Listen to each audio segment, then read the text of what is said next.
Hey, good morning. As parents, we always want what's best for our kids, and we feel, we've lived through it. We're an adult now, and now we have this responsibility of teaching our kids and coaching our kids and trying to push them the best way, and the best way we now know how as humans. Of course, we're not always right.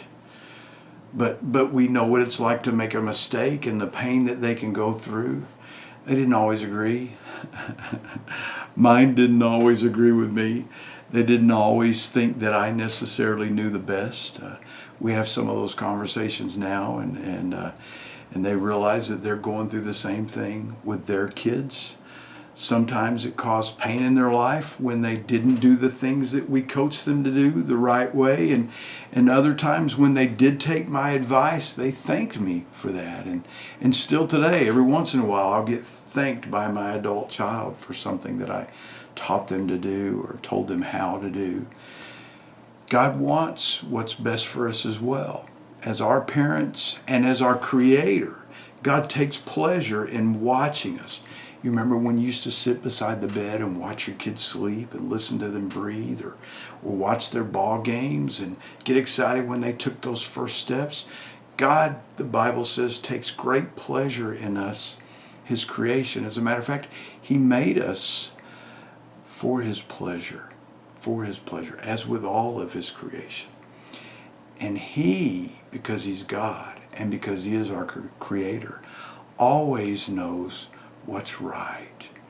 And it causes us pain when we disobey, and it's painful for God when we disobey. But He always wants what's best for us. And here's the deal. God blesses us when we do what He says for us to do.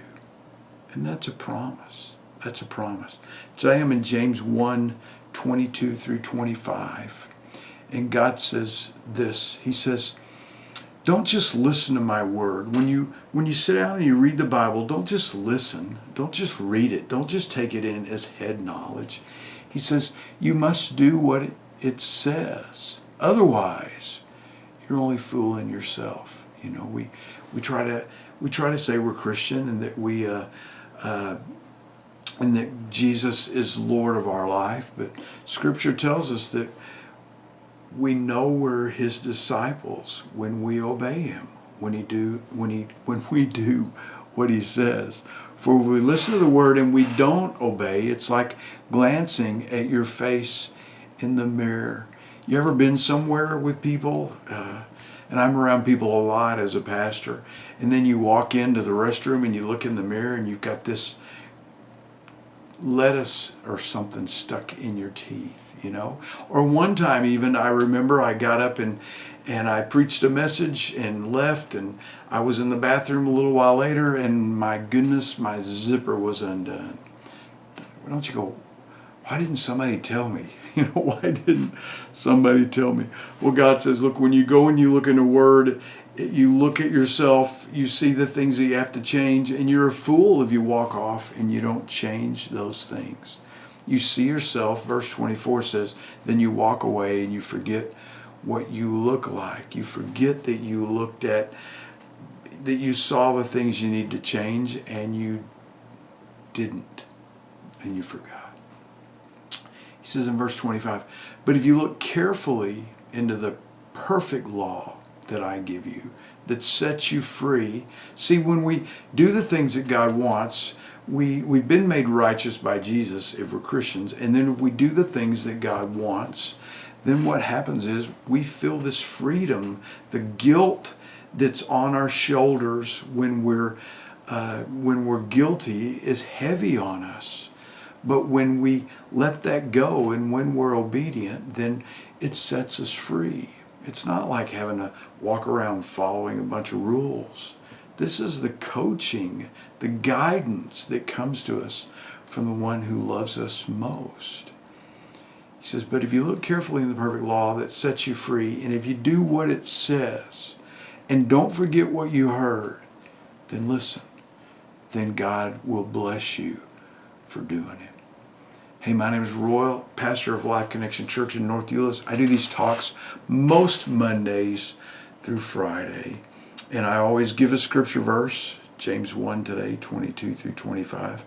And then I write a prayer to go with today's verse. Dear Heavenly Father, thank you for not just dropping us on earth and letting us figure it out ourselves. Thank you for sending Jesus so we can be forgiven and released from the weight, from the heaviness of our sins. Thank you for guiding us with your Spirit and giving us your written word so we can know how to live the right way. I will live for you. In Jesus' name, amen and amen. Hey, if you have a comment or a question, please write it in the comments and I'll reply the best way I know how. If you have a prayer request, write that in the comment and I will reply with a prayer for you. Even if you just have a, Roy, would you just pray for me? I'm John and I'll pray for you. But if you have something specific, put that and I'll reply with a prayer for that. If you like this, please subscribe, pass it on to others. Any interaction you do with this video helps it to where other people will see it. Hey, I will see you next time, if the good Lord willing and the creek don't rise. But until then, love God and love people, and He'll use you to change the world. I promise. God bless.